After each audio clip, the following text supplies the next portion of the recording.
Okay, so hopefully, so I'm recording this today on Wednesday, and I usually like, I'm like, why do I even mention it? That's kind of weird, because it's kind of weird. It's kind of stupid, because you wouldn't even know, if you're none the wiser, yada yada yada, but today might be an exception. So the books did not come in yesterday. They were supposed to. And it really annoys me, because it's Tuesday and Thursday for the ILLs, and all the other days for G-Milks, and G-Milks is they have two services now for library books. It's G-Milks and ILL. And ILL is the one that I really hate. I really wish that everything I wanted this week was from G-Milks, or the two that I am waiting on I got from G-Milks, because everything else was in. I'm waiting on two books, and both of them are kind of like, do I really need them right now? Like, can I just wait an extra week? But an extra week, I'll be able to go next week. So, you know, it's kind of dumb to do that too. Just wait, be patient. So I don't know, because sometimes what would happen is they'd be a date late. So I'm crossing my fingers like that was gonna happen, that they're coming today. If that happens, then I'm probably gonna upload this tomorrow. Yeah, I'm gonna upload tomorrow either way, and then the library hall on Friday, or maybe just do both on Thursday. That's the worst idea. Maybe do one in the morning and one in the afternoon at the night. But without further ado, let's get on to the reviews. The first four are movies, and half of them, so two, are ones that you guys will probably be like, how did you just now watch that movie? Like, all these are first viewings. The first two are kind of obvious, they're kind of newer movies. First one is The Good House. Because it's a movie I don't think any of you guys are interested in. It's a romance kind of drama kind of movie. I liked it enough. I definitely got better as it went along. The first hour of, almost it was what, an hour and 43 minutes? Yeah, it was an hour and 43. Was kind of slow, but it makes sense, but it's kind of like one of those things where you probably could have made it like an hour and a half, hour 20 minutes, hour 25, and we wouldn't have lost a whole lot. But it was good enough. It's a movie you rent for free, and you're obviously not annoyed because you rent it for free.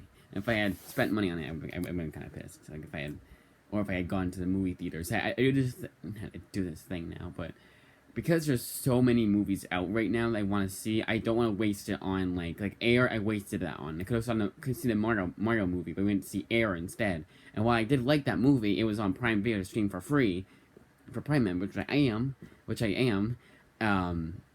It was able to stream for free like a month later. All I had to do was wait a month. The Mario movie is not streaming for free on Prime. So, I still like Air enough, I guess. I don't know.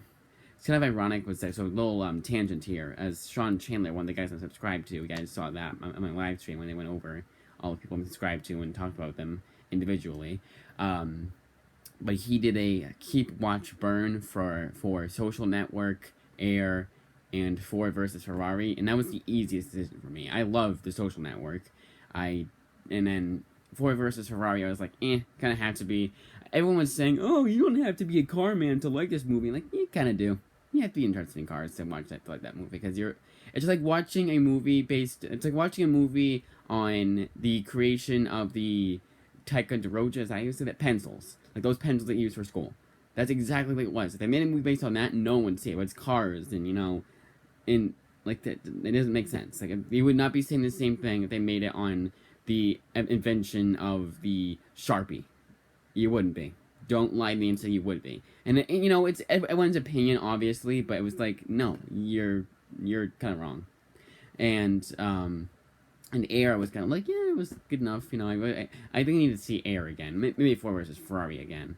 I can see Air for Ferrari again.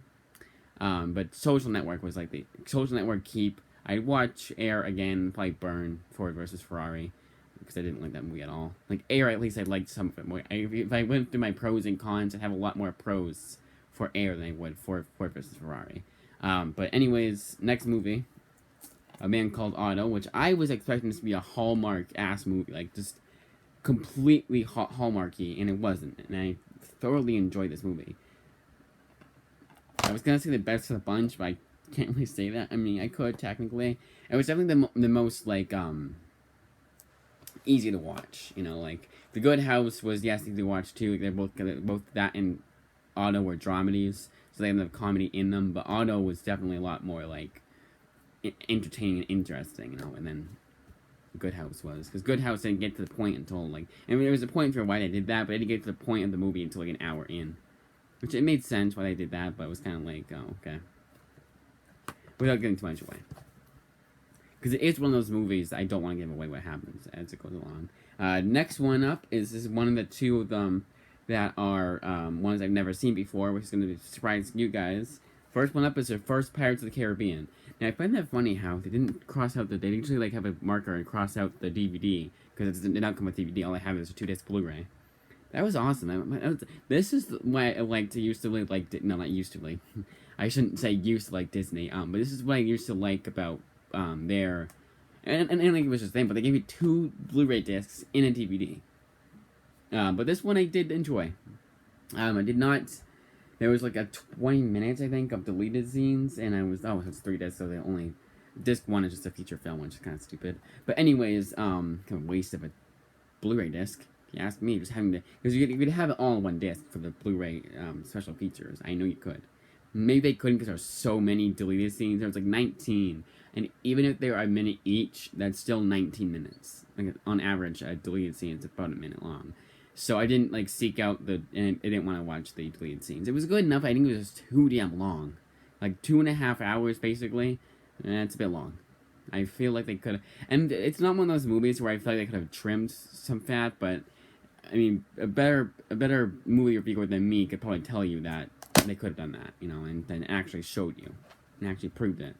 And then finally we have Watchmen, a movie that my sister's boyfriend has been basically begging me to finally watch, and I watch, no pun intended. I did like it. I think it was kind of, it's definitely good that it was a faithful adaptation of the original graphic novel, but I think it's one of those things where they didn't stray too much. There's some things, definitely some things I don't exactly remember. It's been almost a year since not almost a year. It's been like 6 months. I read it back in January, so. By a little while. And for me, like there are there are books that I got, comics that I got in December and January that I want to get again because I forget what happened in them. So, and ones I've reread. So, I think my cutoff date is about 6 months. That's why you guys, when I do my comic haul for library hauls, you'll see a lot of books I've already read before, you've probably already seen before. That's because I forgot what happened in them, for the most part. Sometimes I'm giving them a second chance, but even then, like, I wouldn't, like, a month later, I would not take out the same book unless I really forgot what happened in it. So yes, Watchmen, I did like enough. I definitely see why people really like this movie, but it was good enough. It did not feel as long as it was. It felt almost like Pirates of the Caribbean and Watchmen almost felt like they were the same runtime. Not almost, they did. For better or for worse, in Pirates' case, because Watchmen, I watched the director's cut. I don't know if you saw that, but the director's cut was about 3 hours, and that was a half hour longer, or actually a little more than a half hour longer than Pirates was. I think 40 minutes, right? Let's do the math, because that is 186, right? Yes. So that is, so it was 143 minus 186, kind of do the negatives, 43 minutes longer. So 43 minutes longer than Watchmen was 43 minutes longer than Pirates. I felt like they were the same runtime. That's again for better or for worse in Pirates' case, and of course Watchmen it was for better. I like these things just English technically say. Okay, so first, let's do this. Okay, so some of these books I do not have on me. So I'm going to say I'm going to say what the book is and who it's written by. So the first one up is All-Star Batman, I'm going to say Robin. No, it's All-Star Batman Volume 1, My Worst Enemy? By Scott Snyder. The series, I read this series before, and I liked it just as much as I did the first time. This is one of those Scott Snyder books that I think everyone, even people that don't like Scott Snyder's current rating, can say, "Oh wow, he's back." You know, why can't we have this Scott Snyder more often? And I'm kind of like, I like pretty much anything Scott Snyder has written. I do need to get on his get on his Country more than anything, but on his Comixology Unlimited books. I want to get on We Have Demons. I'll probably do a review of that. And maybe I'll do like how your boy Zach does it, where I do a screen capture of my computer. I'll do my iPad, and I'll show you guys the artwork. So I'm not just saying, you know.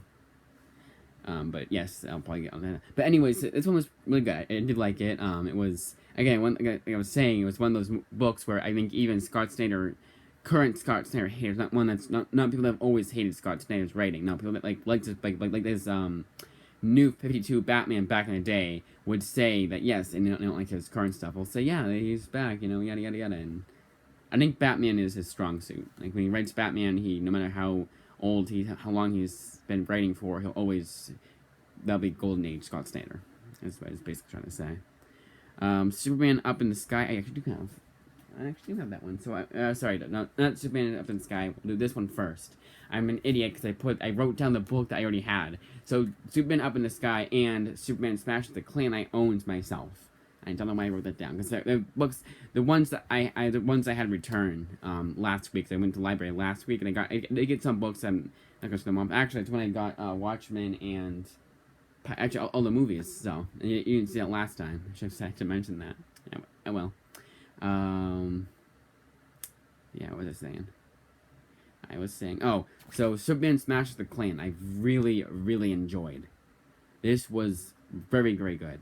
The only downside I have is that this is definitely for kids, like young adults. There's some like thematic material. Yeah, if it was made into a movie, it'd probably be PG-13. I mean, I'd say PG, because the artwork in this book is very, very kid friendly. Look at this. You're really gonna lie to me and see it's not a kid friendly book. Like the only thing in here was there's a couple of swear words, but it's very, very mild. Again, PG. This would be really PG. So I don't know why I was young adults. Like young adults, I always said was like that's PG-13, and it makes sense because young adult like Hunger Games, those movies are PG-13, and that's definitely for the young adult demographic. So this really isn't. Like, a kid could read this just fine. Yeah, some thematic material because I did talk about the clan members, but yeah, it was very good. I really liked it. I do want to check out this thing because I always thought that it would take. Come on. Every time I film, every time I film, it does that. I don't know why. But anyways, Superman Smashes the Clan, I was saying. So I do want to check out the original, because it's based off a radio show. For the longest time, I did not get this book because I thought it was based off of an original comic. I don't think there's original comics of that adaptation. Yeah, I think he did fight clan members in the early comics, but every time I film, every single time I film. Come on. It's like they know I film. My body knows I film. So I was like, okay, let's act like he hasn't drunk anything in the last 10 years.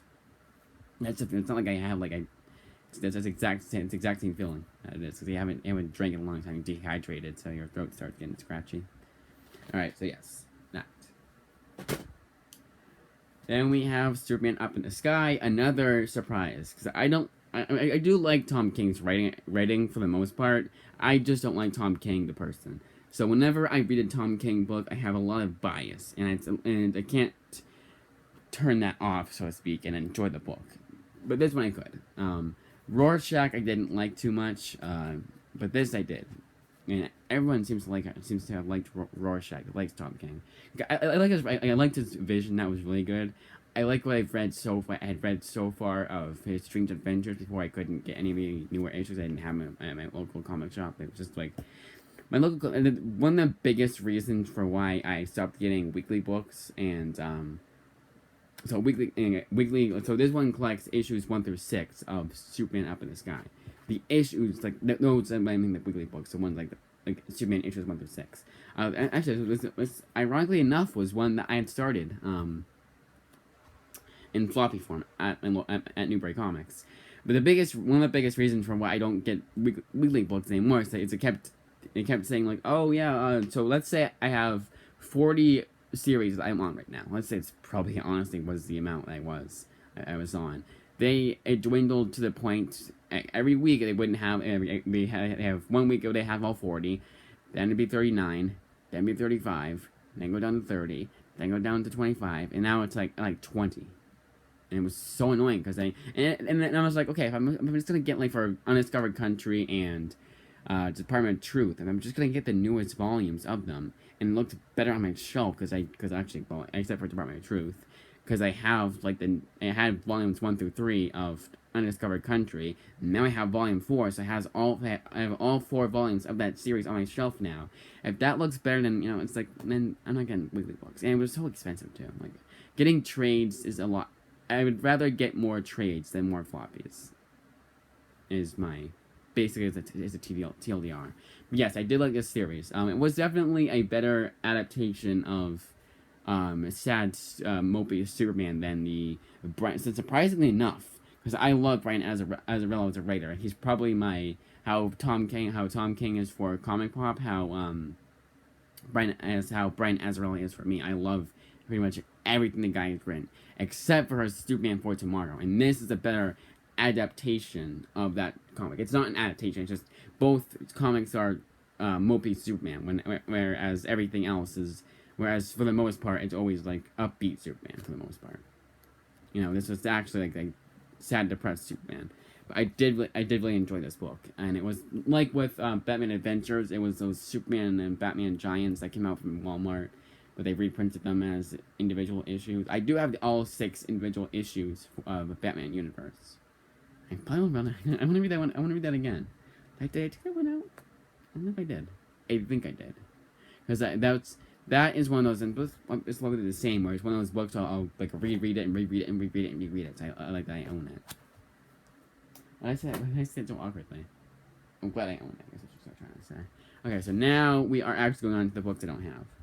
So first up is Death. And that was it's Death by Neil Gaiman, and that one is probably my favorite post issues that were post volume 10 of Sandman, because after the 75 issues came out, that was it for the ongoing did I say Superman by accident? Sandman. That was after issue 75 of Sandman. They stopped with Sandman. That was their end date. That was they're done with that. The ongoing. Then they came out with like little one shots, and I haven't looked at a single one. Like some of them have been better than others, yes, but none of them have gotten to that level of good that even volume 10 of Sandman I wasn't too like happy with. I think volumes 1 through 9, 6 excluded, are really damn good. Like those are untouchable. Even volume 6, but volume 10 I feel like it was kind of like okay. Like I'm glad it ended when it did, kind of thing. If I was getting it individually, like as the issues were coming out, if I had gotten them like as they were coming out, that was probably when I would say I'm glad it ended when it did, because it was starting to dwindle in not popularity, but in good. I don't want to say goodness, but dwindled in it started to deteriorate in quality. There we go. That was a word. But Death is definitely the best one since volume 10. Because I liked, and this night I was like, okay, like that wasn't bad. I didn't hate any of these, but it was just kind of, There was another one I liked, but I can't remember what it was. But yeah, Death was definitely good. There was 2 series in this. There was 2 series that were actually in them, because the one I got was the deluxe edition, which came with everything. But they also included issues I'd read before, like issues like our first appearance in Sandman. I already read that. Then they had the issue 20, I believe, which I think it was Death. I think it was a Death issue. And then I had already read before. And the Endless Nights one I already read before. But then they had some bonus features at the end. There was a Death Talks About Life. It was like a sex ed one. And then there was the 9/11 one. The 9/11 one was spectacular. That was really good. The Death Talks About Life at PTS. It was a PSA comic, so I kind of did feel like a PSA comic. But it was definitely better. It was definitely of all the. I think it was still the best PSA comic, but it was still like as a book itself, it was like it was. I kind of felt like it was 5 issues, 5 pages too many. It was 5 pages. And then we had the actual series. There's Time of Your Life, and I forget the first one. I don't know, but they're both good. One was the Sebastian. It was that kid that she follows, but that one was really damn good. I think that was my favorite. And then the second one was... What was the second one about? What was the second one about? Why am I completely drawing a blank? I have to look it up. but that was also good. I don't usually go over what they are, but I wanted to tell. I couldn't remember what the first one was called, so I had to. I'll do that. All right, so let's see. Oh yeah, that Foxglove. It was a Foxglove one.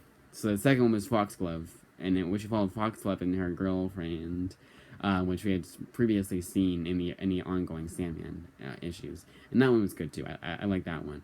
They're both like the best. What you liked about what you like best about Sandman is present in both, and nothing but I didn't like. There was nothing I didn't like about those issues. Some felt like it was longer than others, but I was just because I had picked it as like I was trying to like read them all in one day. So it's kind of not rushing, but I wanted to read it, so one of those things. But that was one. It was no complaints whatsoever. It was perfect. Everything like about Sandman was in those issues. I guess one complaint is the actual book itself. I feel like they could have just collected the 6 issues and then the death talks about life, because that wasn't included anyway. That was new to me. And then the 9/11 10-pager. That would have been fine. But it was also 1999. It was a pretty thick book, so I was like, you know what? I can't complain. I got it for free anyways, but also, like, this book right here is Jimmy Olsen. It's about this thick. And this is $30. So, can't complain. Alright, so it's Superman's pal, Jimmy Olsen. Who killed Jimmy Olsen? Technically, I should talk about the books here. We'll do that after. Superman's pal, who killed Jimmy Olsen. I did not like this one at all. I liked it a little bit. It's just the comedy was so agonizingly annoying. It's that silly Billy humor of, oh, it's so wacky. Isn't it so wacky? Oh my god. Like, shut up. God, this book was actually annoying. Like, fucking Matt Fraction. Like, he's good with the Hawkeye. Like, Hawkeye was so goddamn good. I haven't finished it, but I liked the first volume. And I read it recently, too. It was just like this silly Billy humor that they just went all out on. They didn't need to, they should just, like, did it, like, organically. It was like, so, oh, silly Billy, I think the cat pubes blood. Like, shut up. And then there's this thing where, like the Red Squirrel Girl does, where they have the, it's a fourth wall break inside, like, they did a lot in there. It's supposed to be a Silver Age, homage. So they have this, like, the narration that you would always have in Silver Age books. And it'd always be like a fourth wall break, like a meta comedy. It was so agonizingly annoying. It was like, what's going on here? Can anyone explain? Yeah, you can. I said a fucking writer, you asshole. Like, shut up. It was absolutely annoying. I will probably, like, it's one of those books that I finished and I was like, thank God this is over.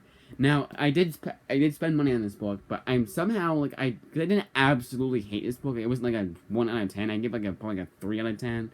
And I will say this, that I probably should reread this book, like, later on, like, maybe give it, like, 6 months and reread it, and see how I feel about that, because it's annoying. Very annoying. So I will go over some pros. The ending, not because it ended, but the ending was kind of sweet. Like, with him and Superman, everything does wrap up nicely. I did like the actual murder mystery of who killed Jimmy Olsen. That was the most interesting part. This is an anthology comic. They had, like 5 stories per issue. All written by the same guy and drawn by the same guy. And I did like his brother. His brother character was one of those jerk characters that you kind of like, not you don't root for, but they're kind of like, they're written well. It's like kind of over the top, kind of sort of, but in a good way. Yeah, everything else I hated. The comedy, like, and that's the thing. A comedy can make or break a comic, and this broke it.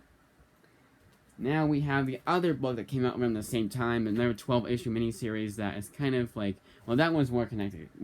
So for Superman's pal Jimmy Olsen. If you guys don't want to spend $30 on a book you're not sure if you'll even like, there is a $10 book I do recommend called Superman and Leviathan Rising, I believe, or Rises, or whatever that one shot was called, which has a lot of stories inside it, and that was really good. The Jimmy Olsen story, yeah, was okay, but that's how you'll know, because the Jimmy Olsen story in there is very reminiscent of how the actual book will be. So, but every other story I really liked from Leviathan Rising, so I do recommend you guys pick that up. It's only $10 too. It's 80 pages, so not time will tell, but I don't know. I'm trying to say, like, some people will say, oh, it's too much, some people won't. So, like, it's Alright. Lois Lane, Enemy of the People. I actually really like this book. until the last few issues. It got a bit too convoluted. It's my only complaint, but I really enjoyed this. This is a Greg Rucka. This is Greg Rucka, so it's obviously gonna be good. But Greg Rucka, like this isn't like up there with like his Wonder Woman run, his Rebirth Wonder Woman, which I've read, or his even his Old Guard. And it's kind of like this is good enough. Like this is like something you read that you like. Going in, I knew this wasn't the book.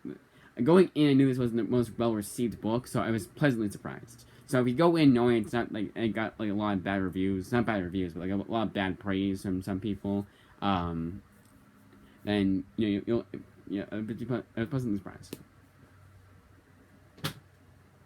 I'm just stuttering. Like I'm trying to say. I'm not gonna explain.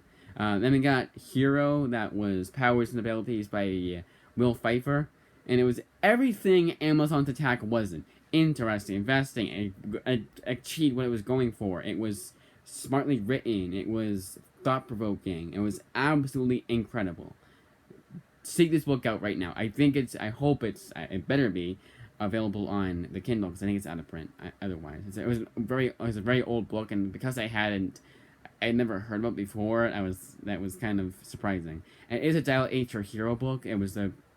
We have like a new 52 version of that book, but I think Dial H or Hero was like way back in the day, like a Silver Age, Golden Age book. I could be wrong, but they had the Sam Humphries version, which I do need to read. I have both volumes right now. I'll probably do that next time. Not this time, probably next time. Maybe this time. All depends.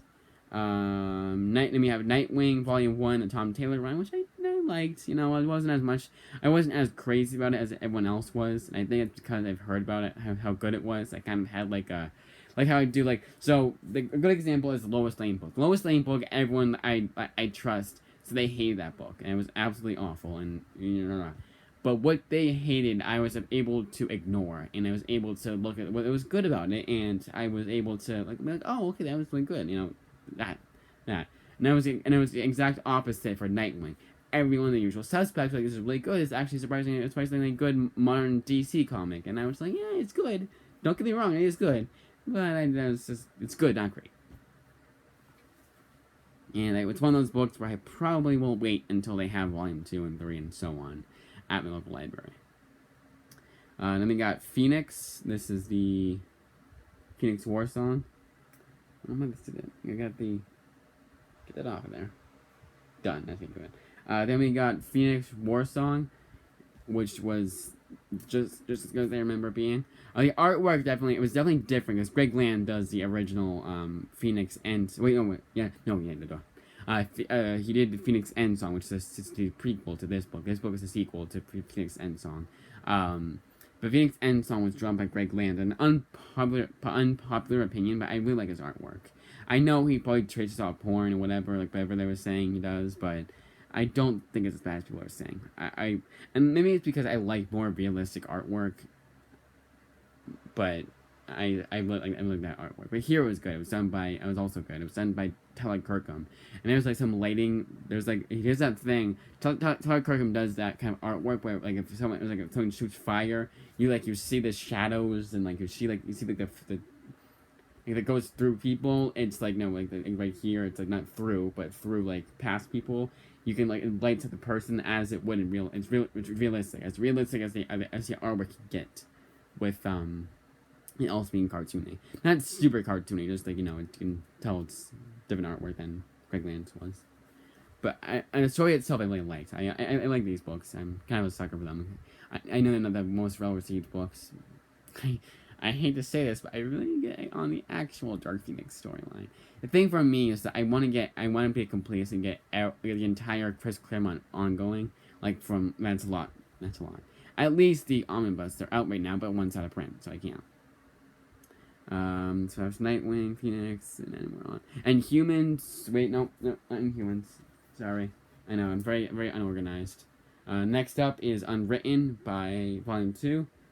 And this one I like a lot more than the Volume 1. And they stopped doing the last few issues anyways. They stopped doing this, which I really hated. It's definitely, without it, I wouldn't...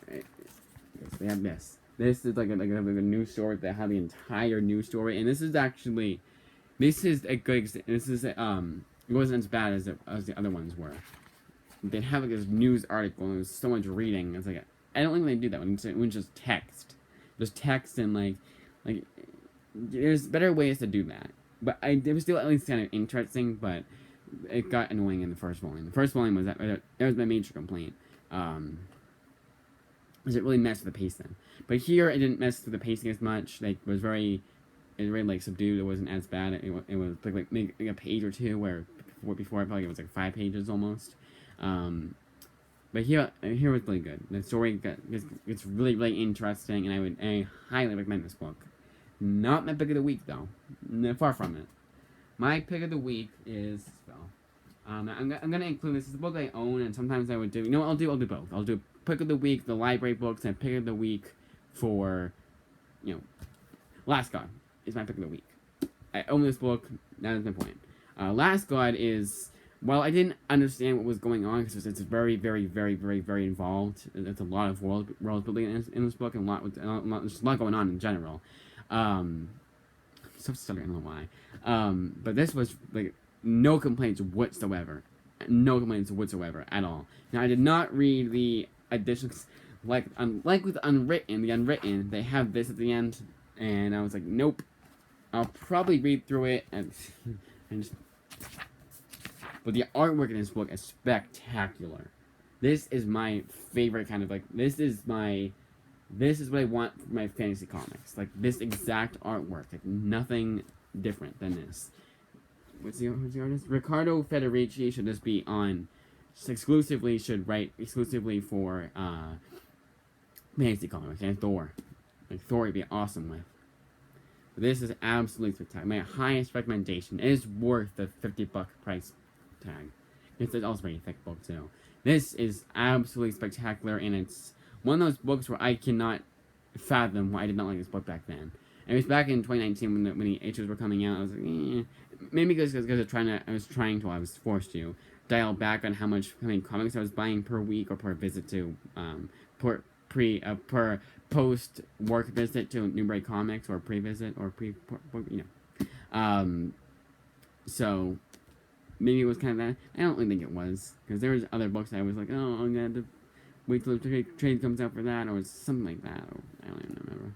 But and then once I was able to spend money again, it was different. But anyways, but I really enjoyed this book. I thoroughly enjoyed. Like 10 out of 10. Must read. My pick of the week, hands down. And I even say, like, if you don't like fantasy comics, give this a shot. Like, give this a try. There's no it's not like with the Image Comics, you can get issue 1 of the series for free. So I would say to probably maybe like, I don't know, and I'd say the individual issues should be cheap. It's not, there's no key issues here, at least I don't think there is. It's not being adapted to a Netflix, Prime, HBO Max show, so it's like issue 1's gonna be worth a lot of money now.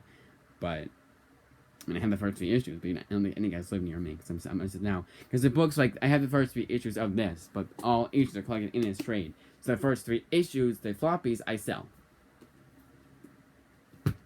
What is my point? I sell them for $2 each. The ones like that that aren't worth, and I know aren't worth anything. So now we're on to Batman Failsafe, and this would probably be, I'll check here, just in case. Because that also did not include, I'd almost say Superman Up in the Sky, like the pick of the week. But this is a close contender. This is Chip Zdarsky's first volume in his Batman run, and I really enjoyed this. Thinking Critical absolutely despised issue 130, and if I hadn't known what issue he absolutely despised until I didn't really know. I had said, was it 130? I don't know if I had read it before. I don't know. But one thing I don't like with this book is the way that this so the only complaint, like this is like perfect book. The only complaint I have is the way this book is built for the hardcover. Now, each issue came with a backup. And like with All-Star Batman Volume 1 by Scott Snyder, and presumably the last 2 volumes of the 3-volume series for Scott Snyder's run, they put the backups at the end.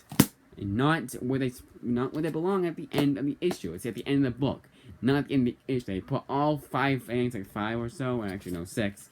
They put all six backup stories at the end of the book, the end of this hardcover, not at the end of the issue. No, it makes no sense to me whatsoever. Why do that? Put at the no one's gonna be like, oh man, I'm so glad. No, you just like if you didn't like the backups, you can still skip it. You can still skip it.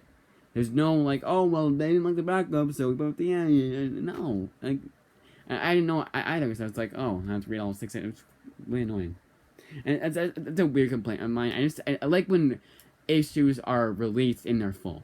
Obviously, you're not gonna have the ads, but like if you have a backup, put at the like say issue one of Batman had My Worst Enemy Part 1 and then The Signal Part 1. Put both in the issue for the trade. There's no reason not to. I don't know why DC Comics does this. And honestly, I think it's just DC Comics that does this. I can't think of any other books that did that. I can't think of anything from Marvel, anything from Image, anything from Dark Horse, anything from the two Valiant comics. I don't know, but anything from Valiant, I don't know how much I've read from Humanoids. I don't think anything. I'm thinking of the one that published We Live. It's not Humanoids, I don't know. But them, either. The two books I read from them. Yes, this was absolutely spectacular. A damn good artwork, too. Yeah, usually artwork off of a book I don't own like a library book, but like a book I'm reviewing. Then we got Batman and Robin, Volume 2 of Grant Morrison's run. And just like with Volume 1, I think I like this book more than I did before, which is saying a lot. Because this was probably, like, back then when I was, like, not the biggest I was a big Grant Morrison fan. But I hated when he went too big, but now I do. This is probably my favorite, one of my favorite Grant Morrison books. Hands down, like, top 10. Maybe even top 5. Then we got Head Wound Sparrow, a surprisingly good book. It was very like involved and like a lot was going on. It was kind of confusing, but once you like, you knew enough what was going on to like, it wasn't like you didn't know what's going on at all and you were like lost, you know. But the same cannot be said for this next book. I'm just gonna do this. I didn't have it. Same cannot be said for this book here. Oh come on, I'm waiting for an email from the librarian because I said to hold my books until Saturday because even though I'm hopefully going on Friday, I like to do it a day later than I go just in case. But anyways, so this one was surprisingly good and it wasn't confusing bad. It was confusing good. Like you still understand what was going on. Still like you still could comprehend enough to be like, oh well, this is what's happening right now. It wasn't completely like you're completely lost. Now, the same cannot be said for In the Flood by Ray Fox.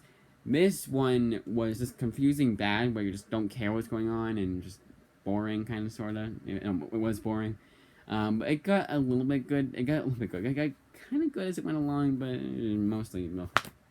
Not recommend. But Head Wound is a huge recommend. Almost pick of the week. Probably will be pick of the week, honestly. I can't pick a pick of the week. Then we got What If with Great Power, the modern before they did this thing, before the Spider's Shadow. This is the modern What If run of one shots, and like with What If, they are good. But I wish they were 5-issue miniseries for most of these.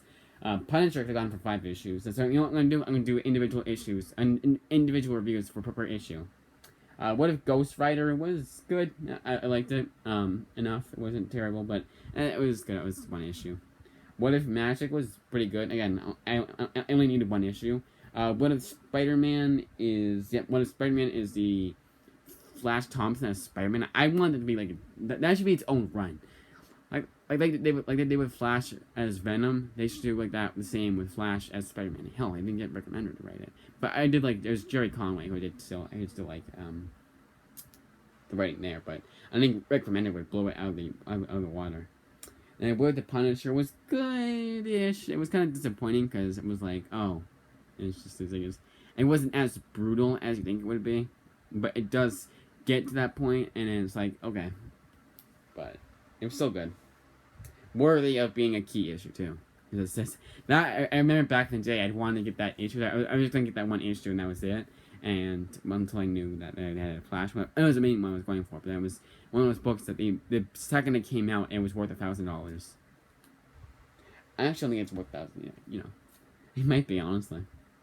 What if it may have been back then? I mean, what if Thor was also really good?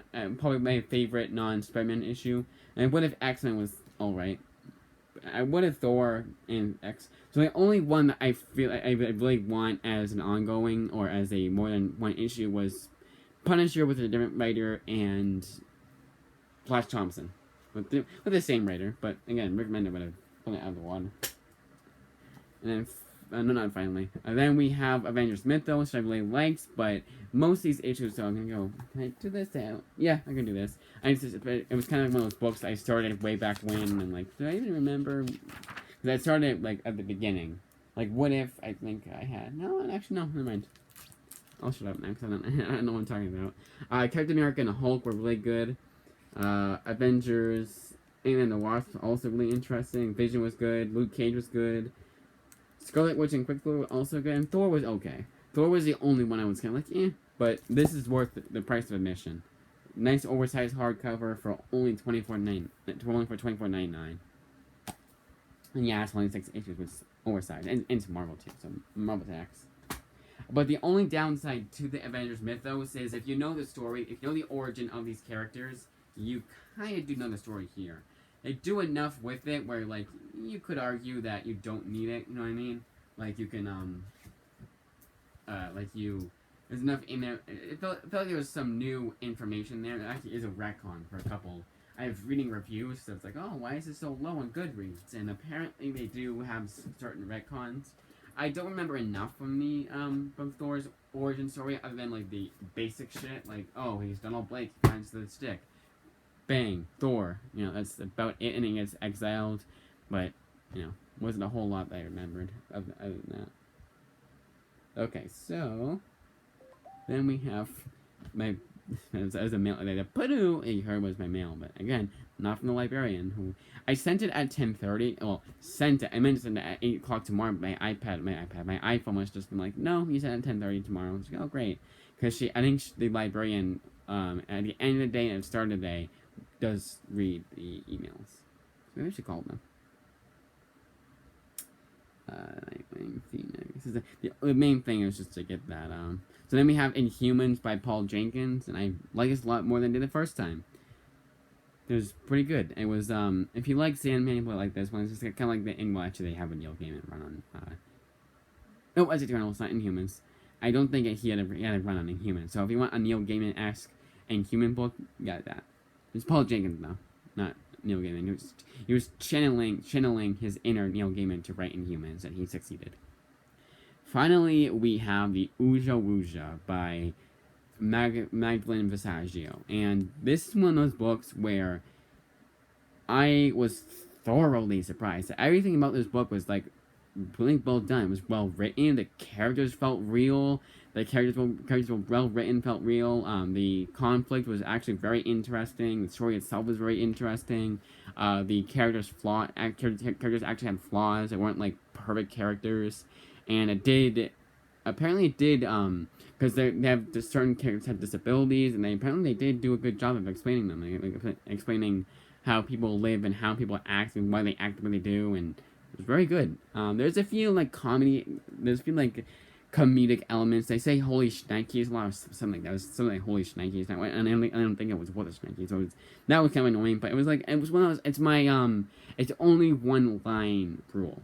Now with Jimmy Olsen with their comedy, it was every issue, every time they did the narration, it was very apparently. I would say like for the comedy, it was 60% of the book at least for Jimmy Olsen. And here, and I didn't like them, no. And then here for Uja Wuja, it was like a line or two. Like, I mean, at the most, it was 20 lines, like 5 pages out of the 200-page book.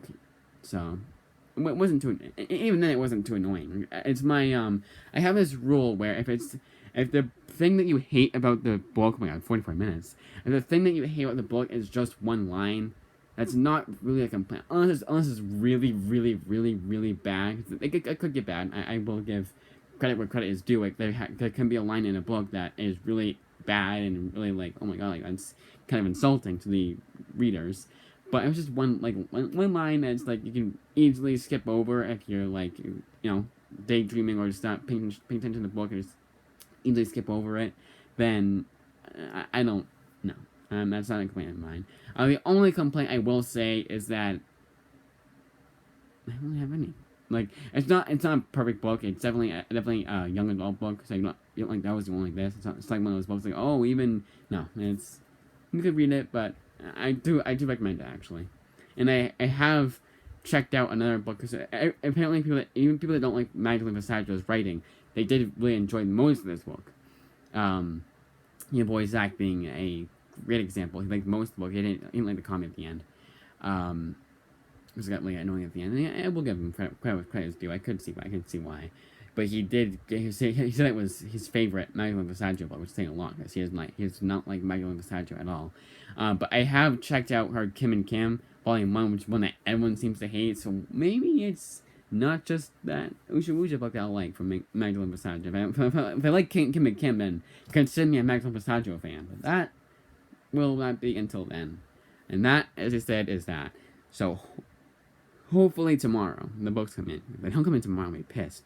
Especially if both don't come in. I'm waiting on two. And if both don't come in tomorrow, I'll be pissed. Because nothing came in yesterday. Like nothing at all. It's so annoying. So let's see, actually. I can check right now. Because I haven't checked in a while. I haven't checked in at least 44 minutes. I don't think it did. I don't think it did the thing where it was like, oh, we're too late. Nope, still 32. I assume it being 12 o'clock right now that 12. I assume it being noon that they didn't end up. Nope. All right. That is that almost an hour going over how many books? I erased them. I would say at least say the same amount.